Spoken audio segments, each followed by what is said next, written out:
이 본문은 지금으로부터 약 3천여 년 전 솔로몬 왕국 시대에 아라비아 반도 남서쪽, 지금 예멘이라고 하는 곳에 위치한 스바의 여왕이 여호와의 이름으로 말미암은 솔로몬의 명성을 듣고 와서 그를 시험하고자 하는 이야기가 나와 있습니다. 첫째, 우리들이 생각할 것은 스바 여왕이 솔로몬을 방문한 목적에 대해서, 첫째는 솔로몬의 명성은 이스라엘을 통과했던 아라비아 무역상들에 의해서 스바 여왕의 귀에까지 들어간 듯 합니다. 소문으로만 듣던 솔로몬의 명예와 지혜가 실제로 어느 정도인지 알아보고자 했던 것입니다. 참으로 고대 아라비아인들은 지혜로 유명한 족속이었기 때문에 동방전설에 의하면 스바 여왕은 지혜로운 여왕으로 이름이 나 있었습니다. 스바 여왕이 지혜가 있었기 때문에 더 큰 지혜, 더 많은 지혜를 얻기 위해 그 먼 길을 마다하지 아니하고 이스라엘의 솔로몬 왕을 찾아왔던 것입니다. 잠언서 1장 7절의 말씀에 보면 여호와를 경외하는 지식이 근본이거늘 미련한 자는 지혜의 훈계를 멸시한다고 했습니다. 그러니까 이 스바 여왕은 틀림없이 지혜로운 자인 것이 틀림없습니다. 두 번째 목적은 스바 여왕은 상업적인 통상관계를 맺기 위해 방문했다고도 보는 것입니다. 왜냐하면 사우디아라비아의 빈살만 왕세자가 우리나라에 방문한 일과 같이 그 당시 솔로몬 왕은 홍해 근처에 에시온게벨이라는 항구를 가지고 홍해와 아라비아 반도를 중심으로 해서 활발한 무역 활동을 하고 있었습니다. 스바 또한 금, 향품, 보석 등을 많이 수출하는 나라였기 때문에 따라서 스바 여왕은 이스라엘과 통상을 맺어 남아라비아까지 확장된 솔로몬의 무역권을 상업적으로 이용하고자 했다는 이야기입니다. 세 번째는 솔로몬의 명성을 듣고 와서 어려운 문제를 그를 시험함으로써 그가 사실로 지혜로운 왕인가 그렇지 못한가를 시험하려고 왔습니다. 이제까지 들었던 솔로몬의 소식이나 평판, 소문 등이 시험하고자 했는데 이것은 바로 어려운 문제 또는 수수께끼 또는 그 비유에 뜻하고 있는 심오한 진리를 담은 비유적 속담들의 문제를 가지고 시험을 하려고 했던 것입니다. 열왕기상 4장 32절에서 34절의 말씀에 보면은요, 솔로몬 왕의 그 지혜가 얼마나 엄청난 것이냐 하면은 그가 잠언 3000가지를 말하였고 그의 노래는 1005편이며 그가 또 초목에 관하여 말하되 레바논의 백향무로부터 담에 나는 우수철까지 하고 그가 또 짐승과 새와 기어다니는 것과 물고기에 대하여 말한지라. 사람들이 솔로몬의 지혜를 들으러 왔으니 이는 그가 지혜의 소문을 들은 천하 모든 왕들이 보낸 자들이었더라. 천하 모든 왕들이 자기의 신하들을 보내서 솔로몬의 지혜를 얻게 했는데 이 스바 여왕은 신하들을 보낸 게 아니라 자기가 직접 많은 선물을 가지고 예루살렘까지 왔던 겁니다. 자, 그래서 이 솔로몬을 테스트하는데 그 사람의 지혜가 얼마나 큰지, 얼마나 깊은지, 얼마나 넓은지 이런 거에 대해서 다방면으로 솔로몬의 지혜를 시험을 했는데 그렇다고 본다면 이 스바 여왕의 지혜가 보통 사람이 아니라고 하는 것입니다. 그러므로 이제 이 수수께끼 같은 그런 일들이 아라비아 문화에 많이 퍼져 있는데 그런 비유적 속담들이 풍부히 길들여 있습니다.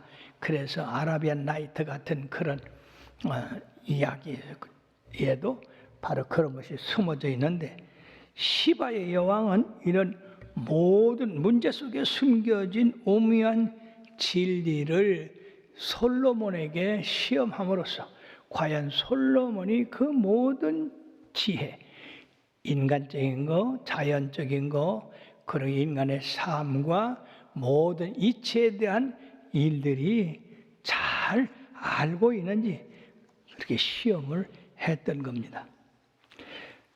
두 번째는 스바 여왕이 솔로몬 왕을 만났을 때의 놀라운 일입니다. 이 스바 여왕이 솔로몬을 만나기 위해서 스바라는 나라에서 이 예루살렘에 온 것은 거리로 2,400km입니다. 그럼 2,400km가 여러분들 얼마나 되는지 잘 모르겠어요? 6천리. 여기서 부산까지가 400km면은요, 그것을 왔다 갔다 그렇게 6번을 해야 되는 그런 거리입니다. 그거를 낙타를 타고 신하들을 데리고 많은 선물을 가지고 왔다고 할 때에 이 스바 여왕이 솔로몬의 지혜에 대한 그 탐구가 얼마나 흠모했으면 그런 방문을 했겠냐는 것입니다. 그러므로 마태복음 12장 42절에는 심판 때 남방 여호와니 일어나 이 세대 사람을 정죄하리니 이는 그가 솔로몬의 지혜로운 말을 들으려고 땅 끝에서 왔거니와 솔로몬보다 더 큰 이가 여기 있느니라라고 말씀했습니다. 다시 말씀드리면 이 스바 여왕이 그 먼 길을 달려나온 것은 지혜를 얻으려고 왔는데, 솔로몬보다 더 지혜로운 우리 예수님 이스라엘에 왔지만은 그들이 완악해서 그 예수님을 받아들이지 않았다는 겁니다. 그러므로 심판 때에 남방 여왕이 일어나서 이 완악하고 참 골치 아픈 유대인들을 정죄한다고 그렇게 말씀했습니다. 그러면 사랑하는 여러분들이 예수를 믿는데 고집 피우지 마시길 바랍니다. 제일 먼저 이 스바 여왕이 솔로몬 왕을 만나서 본 것은 바로 솔로몬 왕이 지혜로 건축한 그런 모든 양식과 그 상에 둘러 있는 식물과 그 신하들의 자석과 그의 시종들이 시립한 것과 그들의 관복, 술관원들과 여호와의 성전에 올라가는 층계를 보고 크게 감동을 받았다고 그러는데, 이것은 바로 너무 그 황홀하고 너무 넘쳐난 그 광경에 정신을 잃어버렸다 그 얘기입니다.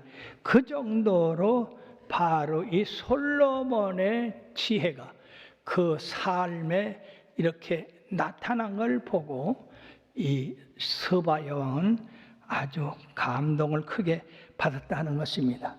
뿐만 아니라 이 외부적인 그런 건물의 웅장함이나 규모에 대해서 놀란 것보다도 솔로몬 왕의 지혜로 말미암아 그런 통치가 이루어졌다는 것, 그리고 왕국의 체계적인 조직과 질서 정연함을 바로 이뤘다고 하는 것에 더욱 그 지혜가 얼마나 큰 거냐를 보았다는 것입니다.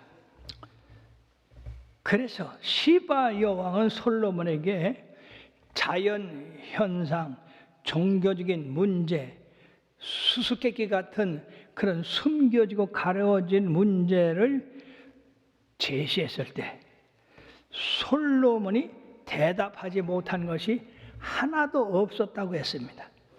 그러니까 쉽게 얘기하면 스바 여왕의 테스트에 넘치는 답변을 했다는 얘기죠. 그러므로 이 스바 여왕은 테스트만 한 게 아니라 테스트에 대한 그 고찰을 남겼는데, 첫째는 스바 여왕이 자기 나라에서 솔로몬 왕의 행위와 지혜에 대해서 들은 소문보다 더 많더라, 더 높았더라. 둘째는 그런 말을 들었을 때 3천 잠언을 짓고 1,005가지의 노래를 짓고 우슬초 짐승들 그런 데 대해서 논한 그거에 대해서 설마 사람이 그렇게까지 할 수 있을까라고 하는 것을 믿지 않고 직접 내가 테스트 해야 되겠다 하고 와서 테스트 해보니까 자기가 알고 있었던 것은 절반도 되지 못했다 하는 것입니다. 그러니까 이 솔로몬의 지혜와 그 영화는 소문보다 더 컸다. 그리고 세 번째, 이 일에 대해서 솔로몬의 신하들을 복되다고 했어요. 8절에 보니까 복되도다 당신의 사람들이요, 복되도다 당신의 이 신하들이요, 항상 당신 앞에 서서 당신의 지혜를 들음이라고 했습니다. 여러분, 지혜로운 사람은 그 사태 파악을 빨리 합니다. 그와 같이 이 스바 여왕은 지혜자의 같이 있던 신하들, 함께 생활하던 사람들이 솔로몬의 지혜를 늘 들을 수 있다는 것이 그것은 큰 축복이다 하는 것입니다. 그러므로 이 지혜자는 그 지혜에 대해서 칭찬을 했던 겁니다. 그러나 어리석은 사람들은 지혜자가 옆에 있어도 그걸 알질 못합니다. 예수님께서 이 세상에 오셔서 유대인들과 함께 3년 6개월 동안 있는 동안에 주님의 그 지혜를 깨달은 사람이 몇이나 있습니까? 여기 복되도다 당신의 사람들이여, 복되도다 당신의 신하들이여, 항상 당신 앞에 서서 당신의 지혜를 들음이라고 했는데, 이 말을 한 이 스바의 여왕은 기회가 된다면 내가 이 솔로몬의 신하들과 함께 있어서 매일매일 솔로몬의 지혜를 듣는다는 그런 소망이 여기 들어있다는 것입니다. 그러나 그는 여왕입니다. 한 나라를 다스리는 왕이기 때문에 그는 솔로몬의 지혜를 깨닫고 본 바를 가지고 자기 나라로 가게 될 것입니다. 여기 또 9절에 보면 참으로 놀라운 일이 있어요. 당신의 하나님 여호와를 송축할지라, 여호와께서 당신을 기뻐하사 이스라엘의 왕위에 올리셨고 여호와께서 영원히 이스라엘을 사랑하심으로 당신을 세워서 왕으로 삼아 정의와 공의를 행하게 하셨도다라고 하나님을 송축했어요. 하나님을 찬양했어요. 이것으로 보아서 이 스바 여왕은 대단히 지혜로운 사람이라 하는 것입니다. 즉 솔로몬이 그와 같은 엄청난 지혜로 자기의 궁궐을, 자기의 식탁을, 그리고 이 신하들을 이루게 한 것이, 그것이 한 인간이 지혜로워서 똑똑해서 그렇게 할 수가 있냐? 절대로 인간의 지혜 갖고는 솔로몬이 가졌던 그 엄청난 지혜를 따라갈 수가 없다, 이룰 수가 없다. 이거는 바로 하나님이 솔로몬을 기뻐해서 그와 공의와 정의를 이루라고 하나님이 지혜를 그에게 풍성하게 주셨기 때문에 솔로몬이 그런 지혜와 명철을 가지고 행할 수 있었다고 이 스바의 여왕은 그 하나님을 찬양했는데, 즉 지혜의 근본은 사람에게 있는 것이 아니라 하나님에게 있다는 것입니다. 잠언서 9장 10절에 보면 여호와를 경외하는 것이 지혜의 근본이요 거룩한 자를 아는 것이 명철이라고 했습니다. 솔로몬이 가진 지혜나 솔로몬이 가진 명철, 그것은 인간이 가질 수 있는 게 아니라 하나님이 사랑하는 자에게 넣어준 것이기 때문에 바로 이 스바의 여왕은 그 하나님을 송축한 것입니다. 이게 지혜자의 그 명철이죠. 보통 다른 사람 같으면 아유 굉장하네, 솔로몬 지혜가 엄청나네, 아유 굉장나, 그렇게 하고 말았을 것인데 바로 그 근본, 지혜의 근본, 명철의 근본, 총명의 근본이 모두 여호와께서 주셔야 된다고 하는 것을 이 스바의 여왕이 알고서 그 하나님을 찬양한 거로 보아서 확실히 이 스바 여왕은 지혜로운 여왕임이 틀림없습니다. 왜냐하면 이 스바 여왕은 하나님을 믿지 않는 백성이거든요.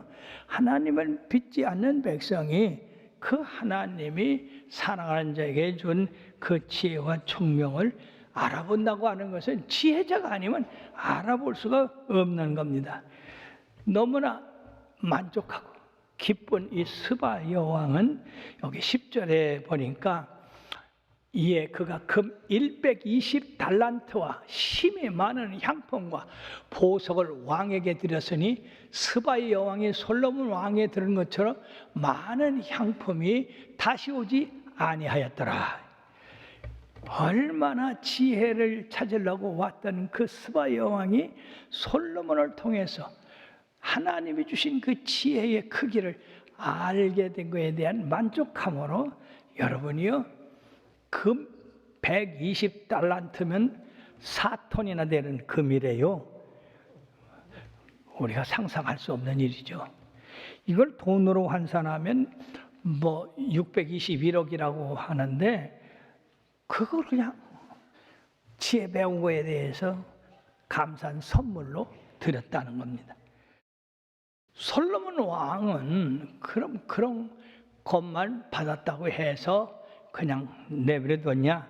13절에 보면 솔로몬 왕이 왕의 규례대로 스바의 여왕에게 물건을 준 것 외에 또 그의 소원대로 구하는 것을 주니 이에 그가 그의 신하들과 함께 본국으로 돌아갔다라고 했습니다.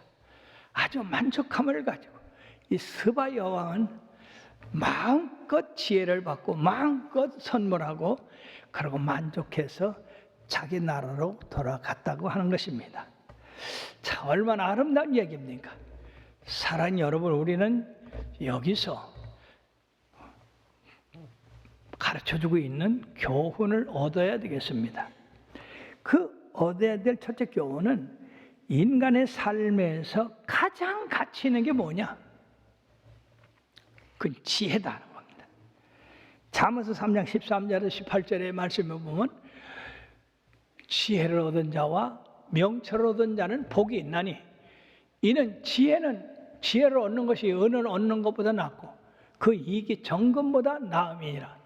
지혜는 진저보다 귀하니 네가 삼하는 모든 것으로 이에 비교할 수 없도다. 그의 오른손에는 장수가 있고 그의 왼손에는 부귀가 있나니 그 같은 즐거운 길이요 그의 지름길은 다 평강이니라. 지혜는 그 얻은 자에게 생명나무라. 지혜를 가진 자는 복되도다. 다시요, 지혜는 그 얻은 자에게 생명나무라. 지혜를 가진 자는 복되도다. 또 4장 5절에서 9절에 보면 지혜를 얻으며 명철을 얻으라. 내 입의 말을 잊지 말며 어기지 말라. 지혜를 버리지 말라. 그가 너를 보호하리라. 그를 사랑하라. 그가 너를 지키리라. 지혜가 제일이니 지혜를 얻으라. 내가 얻은 모든 것을 가지고 명철을 얻을지니라. 그를 높이라. 그리하면 그가 너를 높이 들리라. 만일 그를 품으면 그가 너를 영화롭게 하리라. 그가 아름다운 관을 네 머리에 두겠고 영화로운 면류관을 네게 주리라 하였느니라. 바로 사랑하는 여러분, 솔로몬 같은 그런 부귀 영화를 누릴 수 있는 그런 축복이 지혜 속에 들어있다니. 그 지혜는 바로 여호와를 경외할 때에 그 지혜를 얻을 수 있다고 하는 말씀입니다. 그러므로 어디서 어떻게 우리가 이 지혜를 얻을 수 있을까? 잠언서 8장 17절에 보면 나를 사랑하는 자들이 나의 사랑을 입으며 나를 간절히 찾는 자가 나를 만날 것이니라.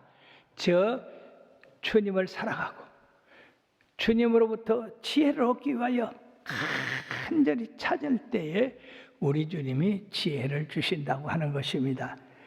그러므로 야고보서 5장 1장 5절에도 너희 중에 누구든 지혜가 부족하거든 모든 사람에게 후회 주시고 꾸짖지 아니하는 하나님께 구하라. 그리하면 주시리라.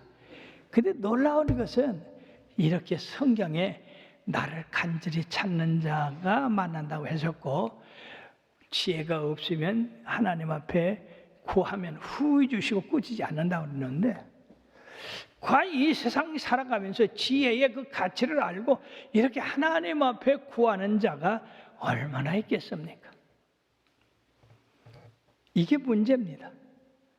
하나님은 엄청난 삶의 지혜를 가지고 있고 생명과 같은 지혜를 갖고 계신데 그거를 지혜를 가지려고 찾는 자가 별로 없다고 하는 거예요.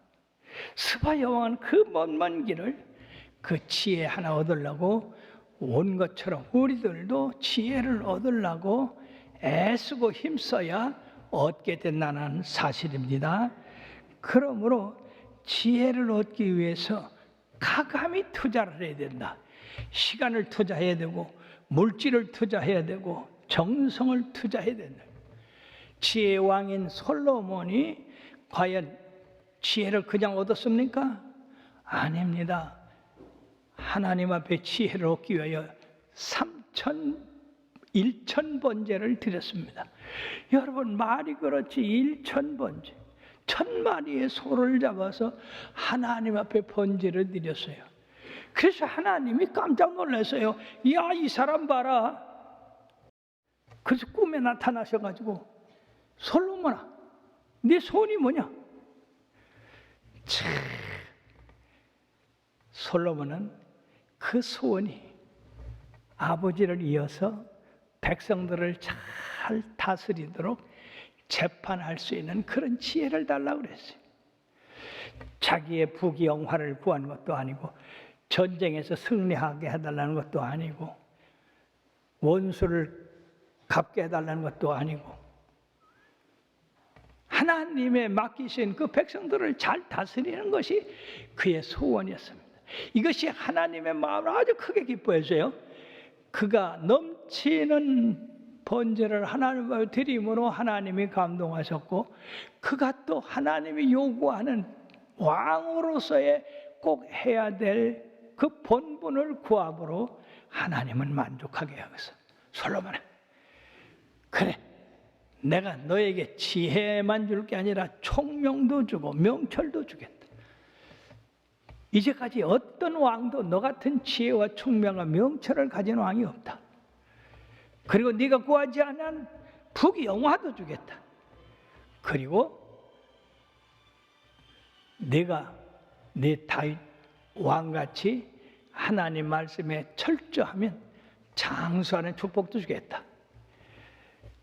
그런데 이 솔로몬이 지혜의 왕이었는데 끝에 다윗같이 끝까지 하나님을 경외하지를 못해 우상을 들여오고 부인을 많이 얻는 바람에 그가 이렇게 타락이 됐던 겁니다. 그래서 60세까지밖에 못 살았어요. 사랑하는 여러분, 지혜를 얻기 위해서 솔로몬이 이렇게 애를 써서 얻었는데 스바야 여왕도 그냥 자기 자리에서 듣는 것으로서 솔로몬의 지혜를 얻은 게 아니라 찾아갔습니다. 그 여러분들이 2,400, 6천리를 찾아갈 때에 그 노고가 얼마나 하겠습니까? 고통이 얼마나 컸겠어요. 거기는 사막 나라입니다. 그래도 지혜 하나, 그걸 얻기 위해서 그 모든 것을 참고 감으로써 솔로몬의 지혜를 받게 됐던 겁니다. 그러므로 여러분들이요, 하나님의 은총, 하나님의 은혜, 그걸 얻기 위해서는 우리가 투자를 해야 됩니다. 그러므로 잠언서 23장 23절에 놀라운 말씀이 있어요. 다 같이요, 진리를 사되 팔지는 말며 지혜와 훈계와 명철도 그리할지라. 예, 주님으로부터 지혜와 명철 그리고 훈계를 얻었으면은 절대 잊어버리지 말고 그 말씀 안에서 살아서 아름다운 그런 결실을 맺게 하라, 그 말씀입니다.